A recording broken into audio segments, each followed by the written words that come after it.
committee to assess the adequacy of the current rules governing this extraordinary area of medical research. And we are particularly indebted to Paul Gelsinger for being here today. We thank him for his own courage. It's never easy to talk about this kind of an extraordinary human tragedy. And we're very, very grateful to him for being willing to appear before the committee. Thank you. Thank you, Senator Kennedy. Senator Hutchinson. Thank you, Mr. Chairman. And I think Senator Frist, Senator Kennedy have outlined the issues very clearly and very well. I just want to say, Mr. Gelsinger, I was deeply moved as I read your testimony, and I look forward to hearing your testimony and your story. I noted in your written testimony that one of the leaders in the field called your son's death a pothole in the race to gene therapy, and you observed that the concern should not be on getting to the finish line first, but on making sure no unnecessary risks are taken, no lives filled with potential and promise are lost forever.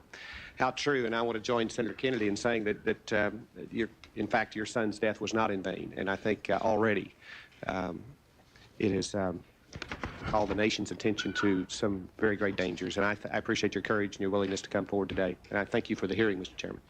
Senator Bingaman. Mr. Chairman, you and Senator Kennedy and Senator Hutchinson have outlined the issues. I thank you for having the hearing. I thank Mr. Gelsinger for being here and the other witnesses, and I look forward to the testimony. Thank you. Thank you.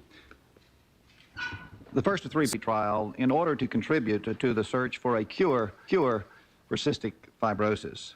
He currently works for Blue Cross Blue Shield of South Carolina, where he educates medical equipment suppliers about Medicare claims. He received his bachelor's and master's degree in journalism and public relations from the University of Oklahoma.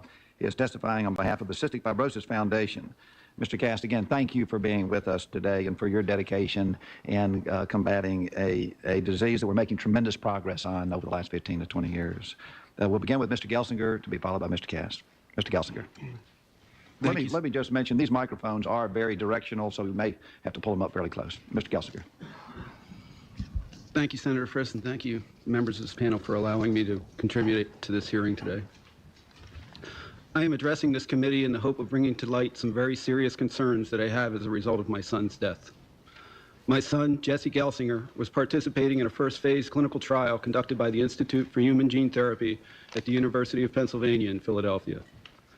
Jesse was recruited to participate in the trial after being told that his efforts would benefit newborns and other children with his specific disorder, ornithine transcarbamylase deficiency syndrome, and for a myriad of other liver disorders. Jesse did not need to participate in this clinical trial. Indeed, he was told that the trial would not benefit him in the least. At the time, Jesse was doing exceptionally well in his medications, and nothing should have prevented him from living a full and happy life. He believed, after discussions with the representatives from Penn, that the worst that could happen in the trial would be he would have flu-like symptoms for a week.